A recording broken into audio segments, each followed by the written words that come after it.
నాతో మాట్లాడుమయ్యా, నన్ను దర్శించుమయ్యా. మన ప్రభువైన రక్షకుడైన యేసుక్రీస్తు పరిశుద్ధ నామములో మీ అందరికీ శుభములు తెలియచేయుచున్నాను. మీరందరూ ప్రభు యొక్క కృపను బట్టి క్షేమంగా ఉన్నారని ఆశిస్తూ ఉన్నాను. ఈరోజు బలపరిచే వాక్యము లూకా సువార్త 5వ అధ్యాయం 3వ వచనము. ఆయన ఆ దోణిలో సీమోనుదైన ఒక దోణి ఎక్కి దరి నుండి కొంచెం త్రోయమని అతన్ని అడిగి కూర్చుండి దోణిలో నుండి జనసమూహములకు బోధించుచుండెను. సీమోను తన సహోదరుడైన ఆంద్రియా ద్వారా నడిపించబడిన వాడై ప్రభువైన యేసు వద్దకు వచ్చాడు.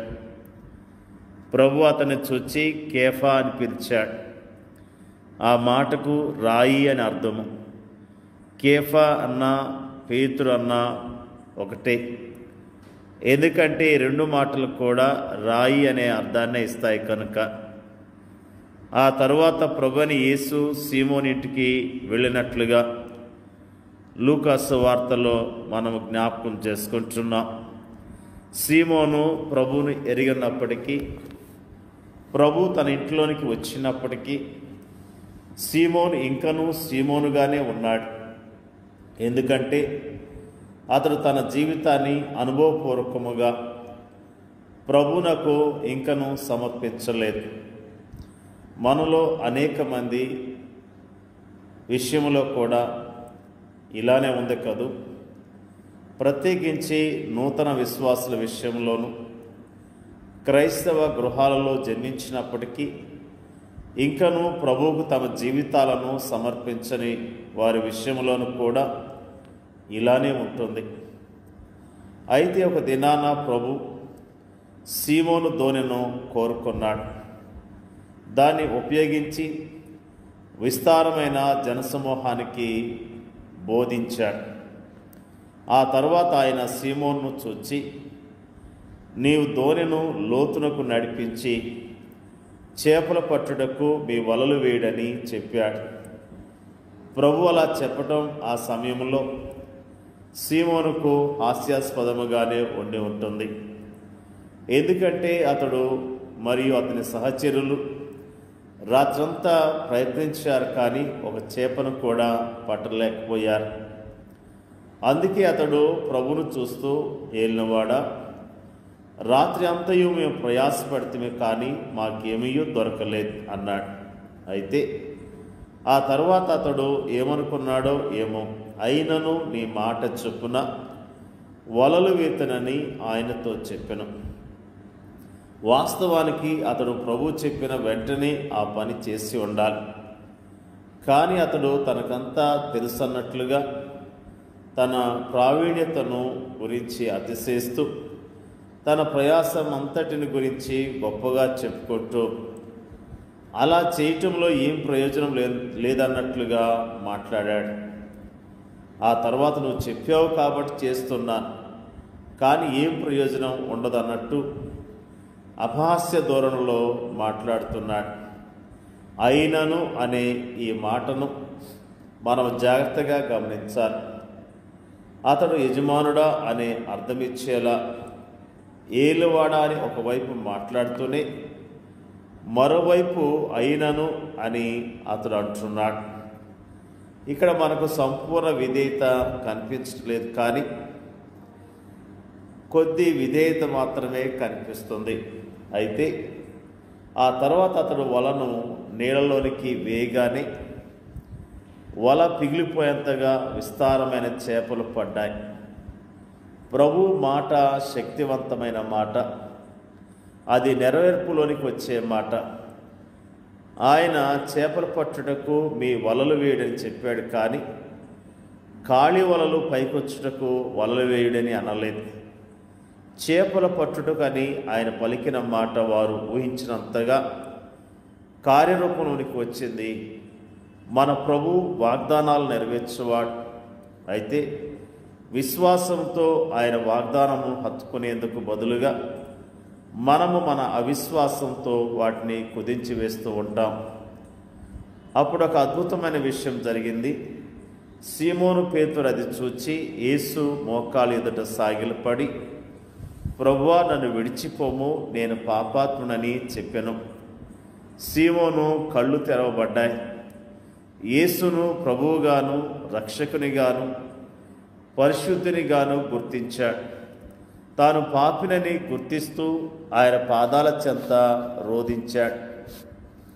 ఇక్కడ ఏం జరిగింది?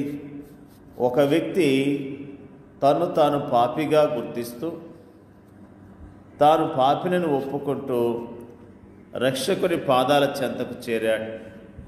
ఫలితముగా ఆ పాపిలో రక్షణ కార్యం జరిగింది. జాగ్రత్తగా గమనించండి. ఆ సందర్భములో పరిశుద్ధాత్ముడు సీమోనును పేతురుగా ప్రకటించాడు. సీమోను పేతురు ప్రభుతో, ప్రభువా, నన్ను విడిచిపోము అన్నాడు.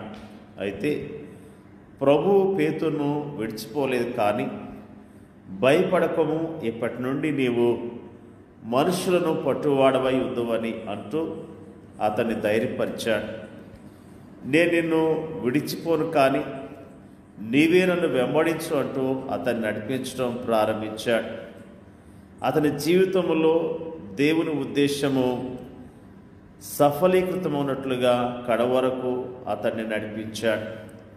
ఎంత అద్భుతమైన ప్రభు! అతడు కానీ మనము కానీ చేయవలసిందల్లా ఆయన వెంబడించటమే. దేవుని యొక్క వాక్యంలో మనము జ్ఞాపకం చేసుకుంటూ ఉన్నాం. పేతురు ప్రభు యొక్క శక్తిని గుర్తించగలిగాడు. మొట్టమొదటిగా అతడు తన స్వశక్తి మీద ఆధారపడినట్లుగా మాట్లాడాడు. ప్రభు మాటను సరిగా నమ్మలేకపోయాడు. అయినను అనే మాటను వాడినట్లుగా జ్ఞాపకం చేసుకున్నాం. ప్రభు మాట విని మరి వలలు వేసినప్పుడు విస్తారమైన చేపలు పట్టినట్లుగా మనము జ్ఞాపకం చేసుకుంటున్నాం. పరిచర్య చేస్తున్న సేవకులమైన మనము, విశ్వాసులమైన మనము ఆయన మాట చొప్పున సువార్త పరిచర్య చేయవలసిన వారమై ఉన్నాం. ఆయన చెప్పిన రీతిగా ఆయన పంపించిన చోటుకు వెళ్ళి మనము సువార్తను ప్రకటించవలసిన వారమై ఉన్నాం. ఎప్పుడైతే మనము ఆయన నడిపించినట్లుగా మనము వెళ్ళి సువార్త ప్రకటిస్తామో అక్కడ దేవుడు కార్యాలు జరిగించడానికి సిద్ధముగా ఉన్నాడు. మరి దేవుని యొక్క వాక్యములో ఫిలిప్పు ఆ నపుంసకుని యొద్దకు పరిగెత్తుకుంటూ వెళ్ళాడు. పరిశుద్ధాత్మ దేవుడు అతని యొద్దకు పంపించాడు. అతనితో ఫిలిప్పు మాట్లాడాడు, సువార్తను చెప్పగలిగాడు. ఆ నపుంసకుడైన అధికారి సువార్త విని ప్రభుని అంగీకరించాడు, బాప్తిసం కూడా తీసుకున్నాడు. పరిశుద్ధాత్మ దేవుడు మనం నడిపించినట్లుగా దేవుని చిత్తానుసారంగా పరిచర్య చేస్తూ దేవుని గణపరుద్దాం. దేవుని యొక్క వాక్యాన్ని దీవించుగాక. పరిశుద్ధులైన మా తండ్రి, నీకు వందనాలు, స్తోత్రాలు. పేతురు యొక్క జీవితంలో అద్భుతాన్ని జరిగించినందుకు నీకు స్తోత్రాలు తండ్రి. పేతురు జీవితంలో జరిగించిన కార్యాన్ని బట్టి వందనాలు తెలియజేస్తూ ఉన్నాం. ప్రభువా, నీ యొక్క శక్తిని చూడటానికి, నీ యొక్క గొప్పతనాన్ని తెలుసుకోవటానికి పేతురికి ఇచ్చిన అవకాశాన్ని బట్టి స్తోత్రాలు తెలియజేస్తూ ఉన్నాను. మరి ముఖ్యంగా పేతుర్ని అయ్యా మీరు జ్ఞాపకం చేసుకొని మీరు ఆశీర్వదించారు ప్రభువా. పరిచయలో వాడుకున్న విధానం బట్టి నీకు వందనాలు తెలియజేస్తూ ఉన్నాం. మా దేశాన్ని, మా దేశ ప్రజలను రక్షించండి, కాపాడండి ప్రభువా. మా దేశంలో నీ పరిచర్య చేస్తున్న సేవకులందరికీ కూడా నీ మాట విని నీ మాట చొప్పున పని చేయటానికి, నీ నామములో అనేకమైన ఆత్మలు సంపాదించడానికి మీరే సహాయం చేయండి అయ్యా. ప్రార్థన చేయించున్నాం. ఇచ్చిన ఈ సమయాన్ని బట్టి నీకు వందనాలు తెలియజేస్తున్నాం. వాక్యం ఇచ్చిన ప్రతి సహోదరుని సహోదరిని జ్ఞాపకం చేసుకోమని ప్రార్థన చేయించున్నాం. మా దేశంలో నీ పరిచర్య చేస్తున్న సేవకులను, వారి కుటుంబాలను జ్ఞాపకం చేసుకోండి. నీ ఆత్మ ద్వారా ఒక్కొక్కరు నడిపించని, ఒక్కొక్కరిని బలపరచమని మరి ముఖ్యంగా ప్రార్థన చేయించున్నాం తండ్రి. మరి ముఖ్యంగా అయ్యా నీ నామములో మాకు ఇచ్చిన ఈ సహవాసాన్ని బట్టి, నీ వాక్యాన్ని ధ్యానించడానికి ఇచ్చిన అవకాశాన్ని బట్టి నీకు వందనాలు. నీ నా మహిమార్థమై ఈ లోకంలో నీ కొరకు జీవించడానికి మీరే సహాయం చేయండి. మమ్మల్ని అధికంగా దీవించమని యేసుక్రీస్తు పరిశుద్ధ నామములో అడిగి వేడుకొంచున్నాం పరలోకమందున్న మా తండ్రి. ఆమేన్.